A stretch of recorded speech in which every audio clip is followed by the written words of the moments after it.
Good morning વિદ્યાર્થી મિત્રો. આજે આપણે મિકેનિક્સ ઓફ સ્ટ્રક્ચર સબ્જેક્ટના સ્ટ્રેસ અને સ્ટ્રેઇન ચેપ્ટરનું ટોપિક નંબર 3 ભણવાના છીએ, બરાબર, જેનું નામ છે કોમ્પોઝિટ સેક્શન્સ. તો સૌથી પહેલાં આપણે વાત કરી લઈએ કે કોમ્પોઝિટ સેક્શન્સ એટલે શું. તો કે કોઈ પણ સેક્શન એકથી વધારે મટીરિયલનો બનેલો હોય તો તેને કોમ્પોઝિટ સેક્શન તરીકે ઓળખી શકાય, બરાબર. જેનું બેસ્ટમાં બેસ્ટ એક્ઝામ્પલ છે આપણો આરસીસી કોલમ, બરાબર, જેમાં કોન્ક્રીટ પણ પ્રેઝન્ટ હોય છે અને સ્ટીલના સળિયા પણ પ્રેઝન્ટ હોય છે, તો તેને કોમ્પોઝિટ સેક્શન આપણે કહી શકીએ, બરાબર.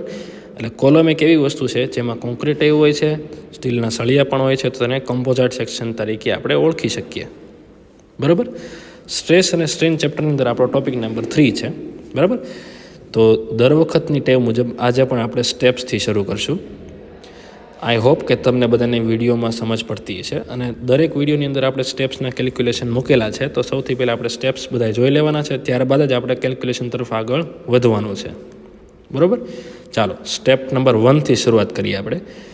તો સાવ બેઝિક સ્ટેપ છે, બધાને ઇઝીલી સમજાઈ જશે. તો સૌથી પહેલું સ્ટેપ આપણું છે એરિયા ફાઇન્ડ કરવાનું, બરાબર. હવે આપણને બધાને ખબર પડી ગઈ છે કે આપણો સેક્શન એક કમ્પોઝાઇટ મેમ્બર છે કે કોમ્પોઝાઇટ સેક્શન છે, તો તેમાં બે મટીરિયલ અંદર પ્રેઝન્ટ હશે. તો આપણું સ્ટીલ અને કોન્ક્રીટ, આપણે સૌથી પહેલાં કોલમની વાત કરી હતી, તો કોલમનો દાખલો આપણે સોલ્વ કરશું, બરાબર.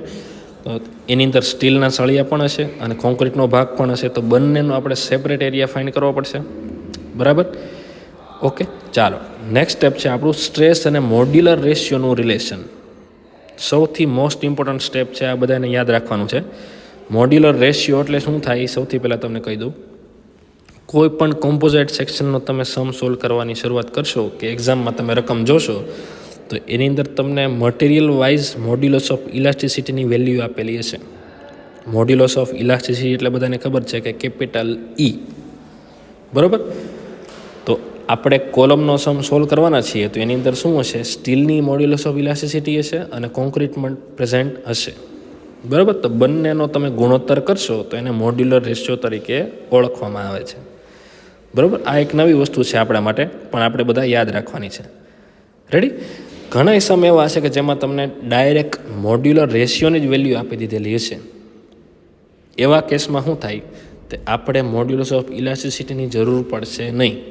તમને ડાયરેક્ટ એમ કીધું કે m=15 કે m=12, તો તમારે કોઈ પણ ઈની વેલ્યુની જરૂર પડવાની નથી, બરાબર, સમજાય છે. ચાલો નેક્સ્ટ અને ફાઇનલ સ્ટેપ આપણું છે ટોટલ લોડ ફાઇન્ડ કરવાનો, બરાબર. ટોટલ લોડ ફાઇન્ડ કરવો હોય તો તમારે વળી પાછા બે મટીરિયલ છે, તો બે મટીરિયલમાં તમારે સેપરેશન આપશો. પીએસનો મતલબ થાય ટોટલ લોડ ઓફ સ્ટીલ અને પીસીનો મતલબ થાય ટોટલ લોડ ઓફ કોન્ક્રીટ, બરાબર. એને આપણે સ્ટ્રેસના ફોર્મ્યુલા મુજબ તમે ભાગ પાડવા જાઓ તો શું થાય, આપણને બધાને ખબર છે સ્ટ્રેસ ફોર્સ અપોન એરિયા છે. તો મારો અલ્ટિમેટ ટાર્ગેટ શું છે, ફોર્સ ફાઇન્ડ કરવાનો. તો ફોર્સને તમે સબ્જેક્ટ બનાવો, કરતા બનાવો સૂત્રનો, તો સૂત્રમાં શું ચેન્જ આવે, ફોર્સ સ્ટ્રેસ ઇન્ટુ એરિયા, બરાબર. નીચે તમે જોઈ શકો છો, તમને સમજાય એ માટે અમે લખેલું જ છે. ફોર્સને તમે કરતા બનાવો તો સ્ટ્રેસ અને એરિયાનો શું થઈ જાય, ગુણાકાર થઈ જાય. એઝ સિમ્પલ એઝ ધેટ, બરાબર. સમજાય છે બધાને? ઓકે, ચાલો તો હવે છેલ્લું સ્ટેપ પહેલાં આપણે જોઈ લઈએ. પીએસ પ્લસ પીસી છે, તો પીએસના શું ભાગ પડશે, સ્ટીલના સિગ્મા S ઇન્ટુ એસ, એટલે સ્ટ્રેસ કોનો, સ્ટીલનો, અને એરિયા કોનો, સ્ટીલનો, બરાબર. એવી રીતે પીસીમાં સિગ્મા C ઇન્ટુ એસી. બેઝિકમાં બેઝિક 3 સ્ટેપ છે. આ 3 સ્ટેપ તમારા મગજમાં હશે તો કોઈ પણ સમ તમે ઇઝીલી સોલ્વ કરી શકશો, બરાબર. ચાલો હવે ન્યુમેરિકલ તરફ આગળ વધીએ. ચાલો હવે તમે જોઈ શકો છો, સૌથી પહેલાં આપણે રકમ શાંતિથી સ્ટડી કરી લઈએ. ચાલો તમે બધા જોઈ શકો છો કે સર્ક્યુલર આરસીસી કોલમની એક વાત છે, જેનો ડાયામીટર છે 250 mm, બરાબર. એની અંદર 6 સળિયા મૂકેલા છે 22 mm વાળા, અને કોલમનો તમને અક્ષીય ભાર, એક્સિયલ લોડ આપેલો છે 875 kN. જો ધ્યાન રાખજો, વળી પાછું બોલું છું, લોડ આપેલો છે 875 અને કિલોન્યુટનના ફોર્મમાં છે, બરાબર. ચાલો તમારો ટાર્ગેટ શું છે, find stresses develop in concrete and steel. Stress પૂછેલા છે. સ્ટ્રેસ એનો મતલબ કે કોન્ક્રીટનો સ્ટ્રેસ હોય તો સિગ્મા C ફાઇન્ડ કરવો પડશે, અને સ્ટીલનો સ્ટ્રેસ હોય તો સિગ્મા S તમારે ફાઇન્ડ કરવો પડશે. રેડી, એટલી રકમ છે. અને નીચે તમને બંને મટીરિયલની મોડ્યુલસ ઓફ ઇલાસ્ટિસિટી આપેલી છે. ES is equal two 2.1 into 10⁵ અને EC is equal two 0.14 into 10⁵ newton પર mm સ્ક્વેર. એકમમાં ખાસ ભૂલ ન થાય એ ધ્યાન રાખજો. બરાબર. ચાલો, નીચે તમને સમજાવવા માટે એક આકૃતિ ફિગર આપેલી છે. સર્ક્યુલર કોલમ છે, એનો ડાયામીટર 250 mm છે, અંદર 6 સળિયા છે 22 mm વાળા. બરાબર, તમે જોઈ શકો છો. આપણે જે ગિવન ડેટાના ફોર્મમાં લખીએ છીએ એમાં તમે જો ફિગર ડ્રો કરીએ છીએ તમને વાંધો નહીં આવે, એનાલિસિસમાં થોડુંક ઇઝી પડશે. બરાબર છે. ચાલો, આપણો ટાર્ગેટ છે સ્ટ્રેસ ઇન સ્ટીલ ફાઇન્ડ કરવાનો અને સ્ટ્રેસ ઇન કોન્ક્રીટ ફાઇન્ડ કરવાનો. બરાબર, તો સ્ટેપ બાય સ્ટેપ આપણે આગળ વધશું આ દાખલામાં. ચાલો, અને હજી એક વસ્તુ યાદ રાખવાની, કોઈ પણ કેલ્ક્યુલેશન હોય કે કોઈ પણ એનાલિસિસ હોય તમારે એમએમમાં કન્વર્ટ કરીને કરવાનું, અને લોડ હોય તો ન્યૂટનમાં કન્વર્ટ કરીને આગળ વધવાનું. આ મગજમાં તમારે ફિક્સ વસ્તુ રાખવાની છે. બરાબર, જેટલું એમએમમાં કામ તમે બતાવેલું છે એટલી એક્યુરસી તમારી વધારે છે. બરાબર છે. તમે ડિઝાઇનનો સબ્જેક્ટ ભણતા હોય કે તમે મોસનો એનાલિસિસનો સબ્જેક્ટ ભણતા હોય, બધાય ડેટા તમારે એમએમમાં અને ફોર્સને ન્યૂટનમાં રાખવા જરૂરી છે. બરાબર. ચાલો, તો સ્ટેપ નંબર 1 તરફ આગળ વધીએ. તો આપણે પહેલાં આપણને ખબર છે કે એરિયા ફાઇન્ડ કરવાનું છે આપણે સ્ટેપ નંબર 1ની અંદર. તો એરિયા આપણે બે જોશે, સ્ટીલનો અને કોન્ક્રીટનો બે. સ્ટીલનો એરિયા આપણને બધાને ખબર છે કે સ્ટીલનો સળિયો છે સર્ક્યુલર હોય તો π/4 ઇન્ટુ d² આપણે આવે. બરાબર, અને 6 સળિયા છે તો 6 એની અરે ગુણી જશે. બરાબર, તો area of steel is equal two શું થાય? 6 ઇન્ટુ π/4 ઇન્ટુ d². ડી એટલે ડાયામીટર. સળિયાનો ડાયામીટર કેટલો છે? 22 mm છે. તો 6 ગુણ્યા π/4 ગુણ્યા 22² કેલ્સીમાં તમે સાદુરૂપ આપશો એટલે 2280.79 mm² આન્સર આવશે. બરાબર. ચાલો, એવી રીતે એરિયા ઓફ કોન્ક્રીટની આપણે વાત કરીએ. એરિયા ઓફ કોન્ક્રીટની વાત કરવી હોય તો સૌથી પહેલાં તમારે કોલમનો ડાયામીટર જોવો પડે, જે આપણી પાસે છે 250 mm. બરાબર, તો કોલમમાંથી તમે સ્ટીલ બાદ કરશો ત્યારે જ તમને પ્યોર કોન્ક્રીટ મળશે ને. બરાબર, કારણ કે આપણે શું જોવે છે? ખાલી કોન્ક્રીટનો એરિયા જોવે છે વિધાઉટ સ્ટીલ. તેમાંથી તમારે જો વિધાઉટ સ્ટીલની વાત હોય તો સ્ટીલ તમારે શું કરવું પડે? સબટ્રેક્ટ કરવો પડે, માઇનસ કરવા પડે. બરાબર છે. તો AC ઇઝ ઇક્વલ ટુ શું થાય? π/4 d², એટલે કોલમનો ડાયામીટર 250, એમાંથી માઇનસ શું કરવાનું છે? સ્ટીલનો એરિયા. બરાબર, આવી રીતે તમારો આન્સર આવશે 46806.59 mm². ઓકે, આમાં કોઈને ડાઉટ નહીં હોય. ચાલો, સ્ટેપ નંબર 2 આપણું સ્ટ્રેસ અને મોડ્યુલર રેશિયોનો રિલેશન. બરાબર છે. ચાલો, એમાં જોઈએ, આગળ વધીએ. M ઇઝ ઇક્વલ ટુ આપણને બધાને ખબર છે કે મોડ્યુલર રેશિયો થાય, મોડ્યુલર ગુણોત્તર ગુજરાતીમાં. બરાબર, મોડ્યુલર ગુણોત્તર એટલે તો કે બે મટીરિયલની મોડ્યુલસ ઓફ ઇલાસ્ટિસિટી હોય એનો ભાગાકાર કરો કે ગુણોત્તર બતાવો તો એને મોડ્યુલર રેશિયો તરીકે ઓળખાય છે. હવે ES/ECની વેલ્યુ આપણી પાસે પ્રેઝન્ટ છે રકમમાં. ચાલો જોઈ લઈએ. રકમમાં આપણે બધા જોઈ શકીએ છીએ કે ESની વેલ્યુ આપણી પાસે છે 2.1 × 10⁵, EC છે 0.14 × 10⁵. તો બંનેને ભાગી નાખશું. ચાલો, બંનેનો ભાગાકાર કરશો એટલે તમારે 15 આન્સર આવશે કેલ્સીમાં. તમારે કરવું હોય તો એકવાર ચેક કરીને જોઈ લેજો. બરાબર, σc-ની વેલ્યુ એની સાથે ગુણાકારમાં ઓલરેડી છે. તો જે તમારે એનાલિસિસ સાદુરૂપનો જવાબ આવે 15 જવાબ આવ્યો હોય તો σc-ની યારે ગુણીને રાખવું પડે. બરાબર, કારણ કે σs અને σc-ની વેલ્યુ હજુ સુધી આપણી પાસે છે નહીં. બરાબર, તો મોડ્યુલર ગુણોત્તરનો જવાબ મારે 15 આવે છે, σc-ની યારે ગુણેલું જ છે એટલે મારે ગુણેલું જ બતાવવું પડશે. એટલે σs is equal to answer આપણે શું આવે? 15 ગુણ્યા σc અથવા 15 σc એમ બોલી શકો તમે. ચાલો, ઓકે, આ થયું આપણું બેઝિક રિલેશનનું કેલ્ક્યુલેશન.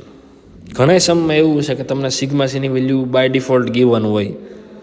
બરાબર, તો અહીંથી જ તમારું કામ ઇઝી થઈ જાય, તમને σs ડાયરેક્ટ મળી જાય. બરાબર, σc આપેલું હોય તો σs તમને રિલેશન ઉપરથી ડાયરેક્ટ મળી જાય. તો સ્ટેપ 2 સુધીમાં તમારો દાખલો પૂરો થઈ જાય. બરાબર, તો એવી રીતનું ઇઝી કામે થઈ શકે. બરાબર છે. ચાલો, તો σsનો રિલેશન આપણી પાસે શું બને છે? 15 × σc. બરાબર, ચાલો ફાઇનલ સ્ટેપ તરફ આગળ વધીએ, જે છે આપણો ટોટલ લોડ, કુલ ભાર. આપણે ઉપર જોયું હતું એવી રીતે PS + PC આપણી પાસે છે. પીએસને તમે બાયફર્કેટ કરો, અલગ પાડો તો સિગ્મા એસ ઇન્ટુ એએસ થાય સૂત્ર ઉપરથી, અને પીસીનું સિગ્મા સી ઇન્ટુ એએસસી થાય. બરાબર છે. ટોટલ લોડ પી એટલે કે એક્સિયલ લોડ, અક્ષીય ભાર આપણને રકમમાં જ આપેલો છે, ગિવન છે 875 કિલો ન્યૂટન. બરાબર. કિલો ન્યૂટન છે તો ન્યૂટનમાં આપણે ફેરવવા પડે, તો 875 ગુણ્યા 10⁻³ થાય. બરાબર. ચાલો, એ વસ્તુ બધાને ક્લિયર છે. હવે નીચે આપણે જોઈએ સિગ્મા એસની વેલ્યુ આપણે ઉપરના સાદુરૂપ પરથી તૈયાર રાખેલી છે. આપણું સાદુરૂપ શું છે? સિગ્મા એસની value is equal to 15 sigma C. બરાબર. ચાલો, તો 15 સિગ્મા સીને સિગ્મા એસની જગ્યાએ મૂકશું સૂત્રમાં. ક્યાં મૂકવાની છે ધ્યાન રાખજો બધા. પીએસની વેલ્યુ આપણી છે સિગ્મા એસ ઇન્ટુ એસ, તો સિગ્મા એસની જગ્યાએ હું નીચે મૂકું છું 15 સિગ્મા સી. બરાબર, બધા જોઈ શકો છો. એસ એટલે એરિયા ઓફ સ્ટીલ, સ્ટીલનો એરિયા જે આપણે ઉપર ગણેલો જ છે 2280.79 mm². બરાબર. આ પહેલું સાદુરૂપ થયું સિગ્મા એસ અને એએસનું. ચાલો, પ્લસ કરીને આગળ આપણે જોઈએ સિગ્મા સીની વેલ્યુ આપણી પાસે નથી તો એમને રાખશું. એસી એટલે એરિયા ઓફ કોન્ક્રીટ આપણે ગણેલું જ છે ઉપર. ચાલો બતાડી દઉં તમને બધાને પાછું. એરિયા ઓફ કોન્ક્રીટ ઉપર આપણે ગણેલું જ છે. કોલમનો ડાયામીટર આપણે ટોટલ આપણી પાસે હતો, એમાંથી આપણે એરિયા ઓફ સ્ટીલને માઇનસ કર્યું. બરાબર. એટલે આપણને શું મળી ગયું? Area of concrete. બરાબર. સિગ્મા સીની વેલ્યુ મારી પાસે નથી, આપણી પાસે નથી, એટલે એમને મેં વેલ્યુ રાખેલી છે. ચાલો, હવે કેલ્સીમાં આપણે શું કરવાનું છે? 15 ઇન્ટુ 2280.79 એટલે તમારે એક જવાબ આવશે. એને ગુણ્યા સિગ્મા સી હશે જ, અને આ સાઈડ પ્લસ કરીને શું વેલ્યુ આવશે? 46,806.59 સિગ્મા સી. બરાબર. બંને વેલ્યુનો સરવાળો તમે કરશો એટલે 81018.44 આન્સર આવશે કેલ્સીમાં. બરાબર. સિગ્મા સી સાથે સાથે ઇન્ટુ કરેલા જ રાખવા પડશે, કારણ કે એની વેલ્યુ આપણે હજી ગણેલી નથી. બરાબર. ચાલો, અહીંયા સુધીનું સાદુરૂપ બેઝિક છે. કેલ્સીમાં તમે એકવાર જોઈ શકશો. સિગ્મા સીની વેલ્યુ મારી પાસે નથી એટલે એના સૂત્રનો કરતા બનાવીશું. તો શું થઈ જાય આપણું સૂત્ર? 875 ગુણ્યા 10⁻³ એટલે કે આપણો ટોટલ લોડ, એક્સિયલ લોડ જે ગિવન છે, અને એના છેદમાં 81018.44ની વેલ્યુ આવી જશે. એટલે તમારો આન્સર સિગ્મા સીનો શું આવશે? 10.80 ન્યૂટન પર mm². બરાબર. ચાલો, સિમ્પલમાં સિમ્પલ મેથોડોલોજી છે અને મોસ્ટ ઇમ્પોર્ટન્ટ છે, એટલે બધાએ ખાસ વિડીયો જોઈને એકવાર ગણી લેવા વિનંતી. ચાલો, હવે સિગ્મા એસ તો બાકી જ હતું, તો સિગ્મા એસનું આપણે રિલેશન તારવેલું જ છે ઉપર 15 ઇન્ટુ સિગ્મા સી. બરાબર. તો 15 આપણને ક્યાંથી મળ્યા? હજી કોઈકને ડાઉટ હોય તો આપણે ઉપર જોઈ શકો છો કે મોડ્યુલર રેશિયોનો ગુણોત્તર આપણે કર્યો તો ES/EC, એમાં ભાગાકાર કેલ્સીમાં આપણે કર્યો એટલે 15 જવાબ આવ્યો હતો. બરાબર. તો સિગ્મા એસનું ફોર્મ્યુલા આપણે બાય ડિફોલ્ટ કેવું બની ગયું? Sigma S is equal to 15 into sigma C. બરાબર. તો સિગ્મા સીની વેલ્યુ હવે આપણી પાસે તૈયાર છે 10.80 ન્યૂટન પર mm². તો એના સૂત્રની અંદર મૂકો એટલે 162 ન્યૂટન પર mm² આપણો આન્સર ફાઇનલ આવી જશે. બરાબર. આપણને શું પૂછ્યું હતું રકમમાં? કે બંને મટીરિયલનો, સ્ટીલ અને કોન્ક્રીટનો સ્ટ્રેસ ફાઇન્ડ કરવાનો હતો. તો આ બેઝિક મેથોડોલોજીથી તમે ઇઝીલી ફાઇન્ડ કરી શકો. બરાબર છે. આ છે તમારો ટોપિક નંબર 3, કમ્પોઝિટ સેક્શન.